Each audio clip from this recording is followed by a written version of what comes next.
Hi, Shilling. My name is Star Hernandez, period 4, and I'm doing project 3, specifically talking about the battle. So, starting with World War I, it started July 28, 1914, and ended November 11, 1918. During the war, during World War I, the war mainly involved Europe and its colonies, but it did extend to other places such as Africa, Asia, the Middle East, and the Pacific. An innovation that they created was a railroad system, so that way they could send out supplies to the soldiers that were on the front lines, such as artillery, food, etc.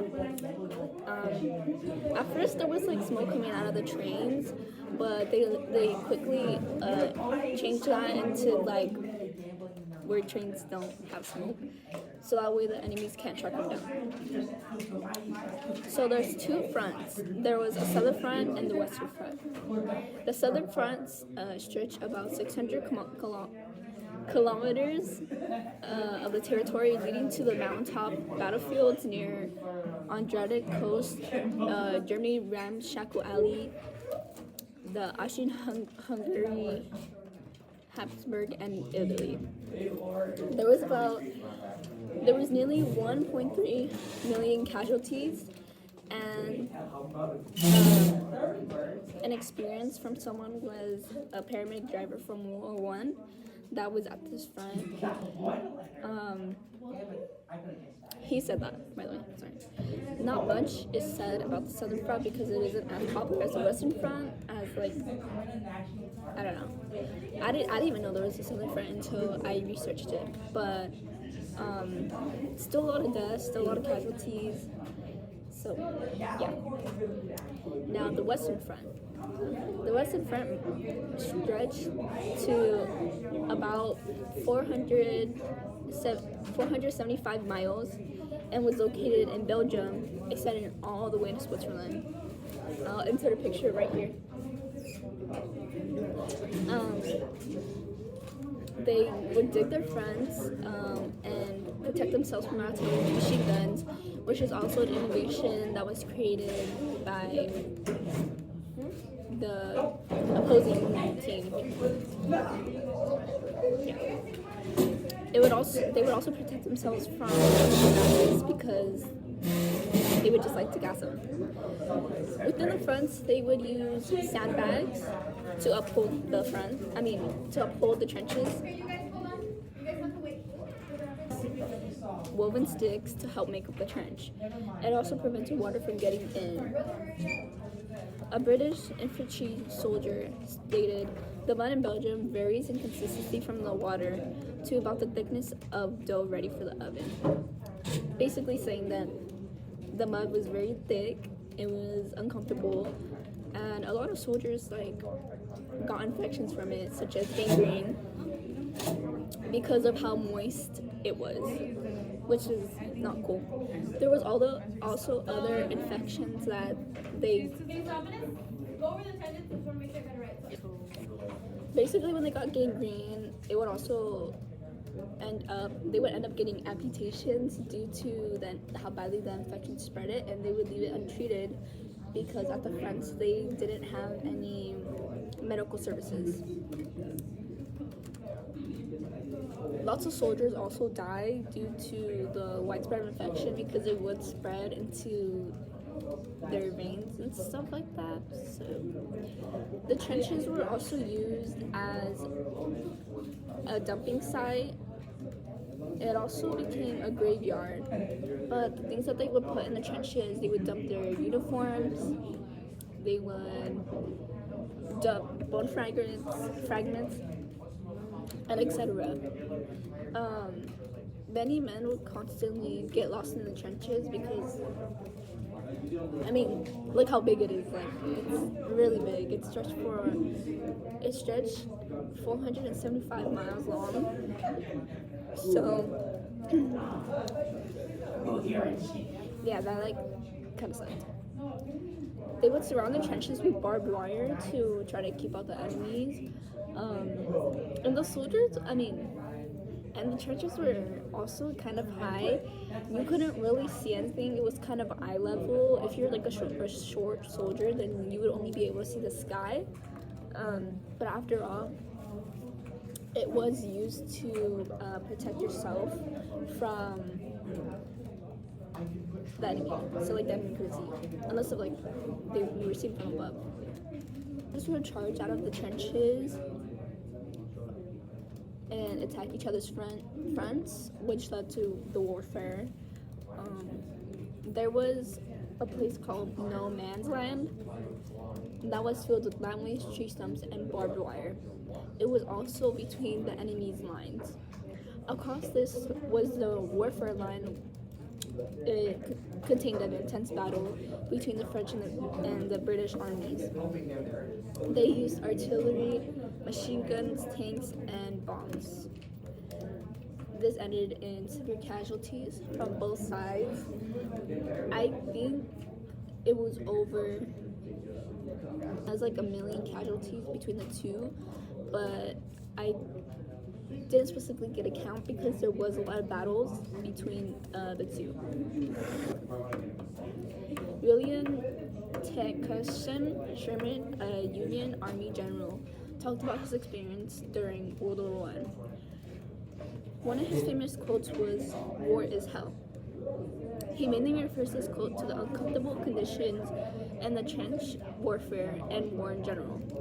This also includes the massive spread of infections, diseases, and much more. Many soldiers suffered from shell shock, or also known as PTSD, post-traumatic stress disorder. During times of war, soldiers would get bored, so they would send out letters, play card games, etc. A way they would communicate with their loved ones when they were at the front lines, was phone lines that reached up to 3,000 miles, wireless radios that reached up to 10 miles, and carrier pigeons that had a 95% delivery rate. During World War I, there was about 30 different battles, but one of the most famous battles was the Battle of Marne, September 6th to the 12th, 1914. This was all under the command of General Army Michael Joseph Mannery. He sent out his troops to attack the right flank of the Germans' First Army. After they invaded neutral Belgium, they started to move closer to Paris, to where they attacked. So they appointed a new general.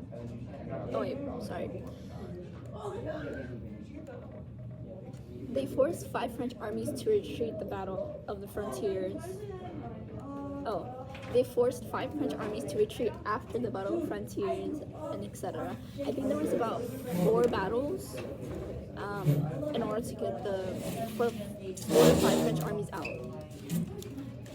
At first, they anticipated the German attack, so they appointed a new general, General Joseph Simon Galli, as the military of Paris. The German general of the First Army, General Alexander von Kluck, would disobey the orders that were given him, and instead of listening to the orders, he would use his own orders to protect his army. Kluck planned on retreating the French Fifth Army behind General Caro von Back. Gallieni found out about Kluck's plan on the morning of the attack. He knew that the 6th French Army, New Army of Paris, had been given the chance to attack the German flank. Without hesitating, he started to plan the attack. On the morning of September 6, 1914, the 6th French Army attacked the right flank of Germany's First Army. At the end of this war, Germany would take the loss in the war, and there was an overall 5,600 casualties. Now, starting with World War II. There was a lot leading up to World War II, specifically with Germany. and the Soviet Union. This war lasted September 1st, 1939 to September 2nd, 1945. So these two wars were kind of back to back. During World War II, the war was going over all the main wars.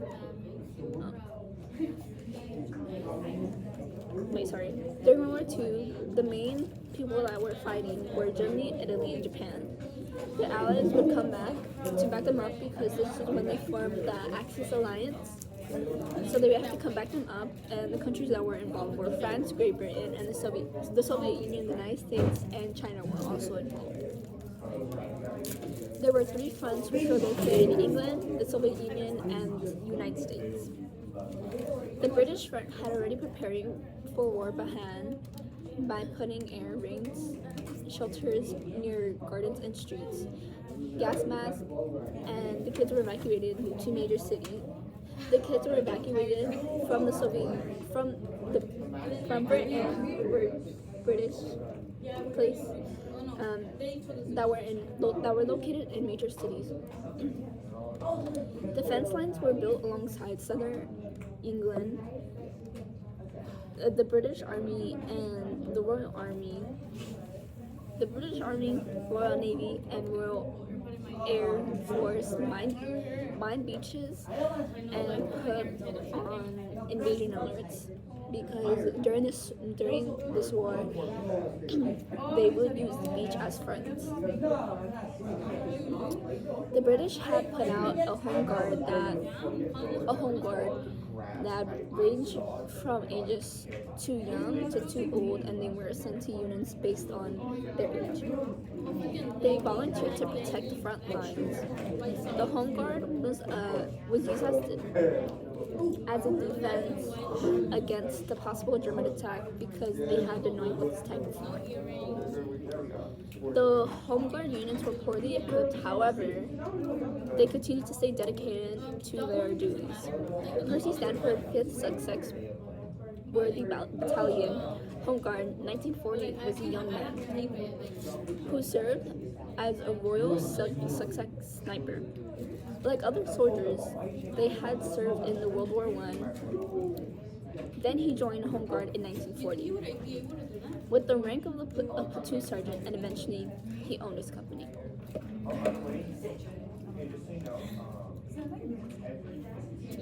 Soviet Union and United States. Okay, so before I go into German attacking the Soviet Union, the Soviet Union allies, the United States and Britain, have been warning Stalin, the Soviet Union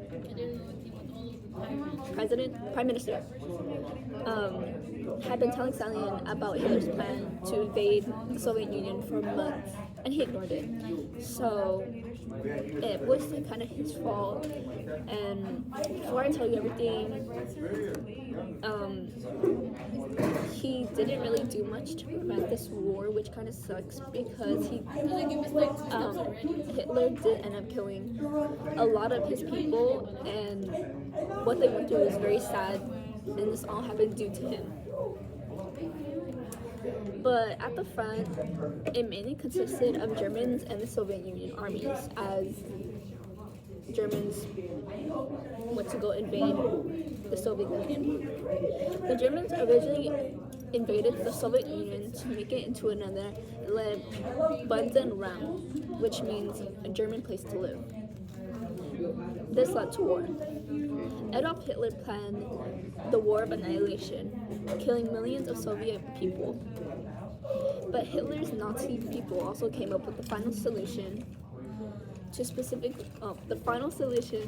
to specifically target Jewish. Hitler also attacked the Soviet Union because their leader at the time was a communist, which Nazis believed communism was unethical to Nazism, because communism prioritized class above nation and race. And the whole Nazi organization was based on nationalism of the Germans. This was also recasted as Geodo-Bolshevism. The German and Soviet Union decided to make a pact together where no one could attack each other in the span of 10 years. The Germans wanted to invade Poland, but they couldn't due to the fact that the Soviet Union would have to come to Poland's aid if they did attack. Then, not even 2 days later, Britain and France had guaranteed to protect Poland's borders 5 months earlier and decided to start war with Germany. Germany and their allies gathered about 3,500,000 troops to attack. This included all their allies as well. During the attack, they would light villages on fire. He also conducted mass shootings targeting Jews, communists, and other people that were deemed too dangerous for the Germany's reestablishment. This marked the beginning of the Holocaust. The Soviet Union started mass producing planes, tanks, artillery, and etc. for the war. Red Army, the Soviet Union, the Workers and Peasants Red Army, commonly referred as the Red Army, was official name of the army for the Soviet Union from 1917 until 1946. As you can see, the leaders, Stalin, he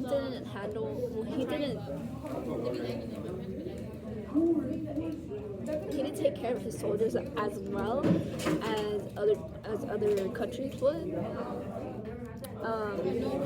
They were basically, if they didn't do what Stalin had sent them out to do, which is fight in the war, even if they were dying, starving, like anything, they had to fight till then, or else they would get sent to a concentration camp, which is also very bad, as you already know what a concentration camp is. The Soviet Union had launched the final assault on the German army mid-April 1945. The Soviet Union had launched their final assault on the German army. By this time, the German army started running out of supplies for the soldiers and the army in general. Germany and the Soviet Union fought for 3 weeks in the streets of Berlin. Adolf Hitler committed suicide, and Berlin was forced to surrender to the Soviet Union. The Soviet forces on May 2nd, 1945. Armed German forces surrendered May 8th, 1945.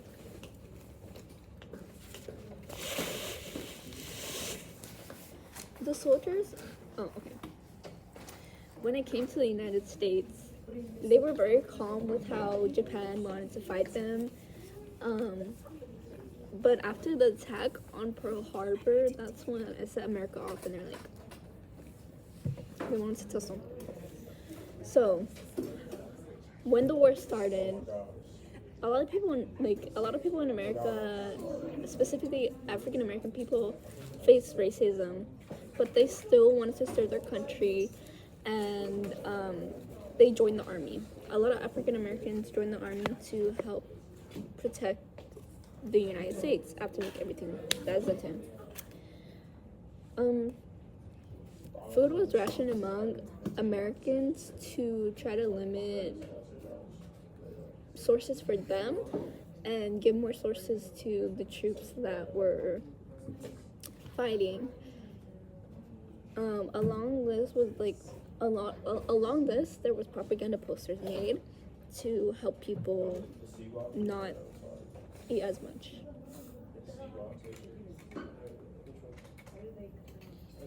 They also did a lot of other war efforts to help the soldiers. They collected like metal scraps, etc., for these soldiers.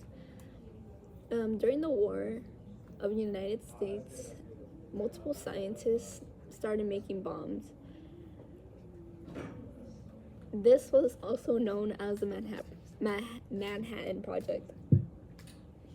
These bombs are made to test their theories on major cities of Japan, such as Hiroshima and Nagasaki, in 1945. These theories were about a bomb chain reaction and etc. They are basically using Japan as a guinea pig. The Fat Man was dropped on Nagasaki August 6th, 1945, killing 335,000 civilians instantly, and the rest of the amount is unknown. It is estimated to be 100,000 people in total, though, and they could have died from radiation poisoning to infections to everything. The little boy bomb was dropped on Hiroshima August 6, 1945, the same day as Nagasaki. About 60,000 to 80,000 people died instantly, and the total death was 135,000 people. More people died to the immense amount of radiation, and obviously Japan had to surrender to the United States on September 2nd, 1945, due to the amount of casualties from the bomb that ruined their most popular cities, totaling in millions of dollars of damage. It cost about $2 billion or $27 billion today for the Manhattan Project, which was a lot. A famous invasion was called D-Day. It was a code name for Operation Overload. 1,560 troops. 156,000 Allied troops were deployed to attack the Germans. About 5,000 ships, 11,000 aircrafts, and 50,000 vehicles were also deployed during this invasion. The invasion was mainly seaborne. Numerous troops landed on the beaches of Normandy. Donald Hawkins states, "I wonder why I often live while others died." Donald landed on the beach across Normandy, heading towards the headline with waterproof weapons. Another soldier, Eddie Brown, was a dispatch rider in the Royal Corps of Signals. He initially didn't know where he was heading until his sergeant gave him a note. As he read the note, he said, "We must be going to bloody France."